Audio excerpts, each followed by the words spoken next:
Wag po kayong mapipikon, wag po kayong magsasawa, wag po kayong mas-stress, ma-anxiety. Kung inaaraw-araw tayo ni Senator Ping Lacson, who knows, but meron siyang purpose.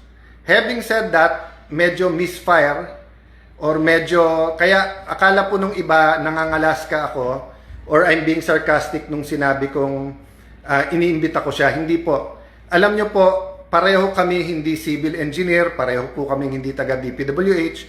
So kung titignan mo po yung papel-papel, yung website, etc., malilito ka.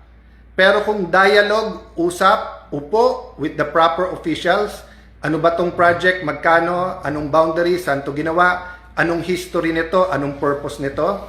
So from, for example, no, yung road dike sa Taguig, 1999 pa ata nung kausap ko pa si Secretary Vihilar. Pero actually, plinano yan even before that.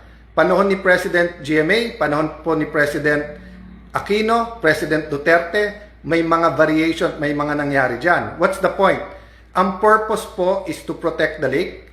Ang purpose po ay ma-enjoy ng tao. Ang purpose po ay hindi malagyan ng informal settlers at hindi po magkaroon po ng mga, or kung hindi man informal settlers, hindi magkaroon ng mga sindikato na kakamkamin ang mga lupa dyan at gagawing private.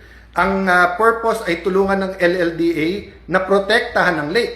Kasi napakaraming lugar all around the lake na napuno ng informal settlers. Nagkaroon pa ng time dyan na nireclaim. Ang ginamit po yung galing sa mga basura, tapos napuno na, hindi na mapaalis. Sa Taguig side po, makikita nyo, that is all government. It is all for government purposes. It is all for the people.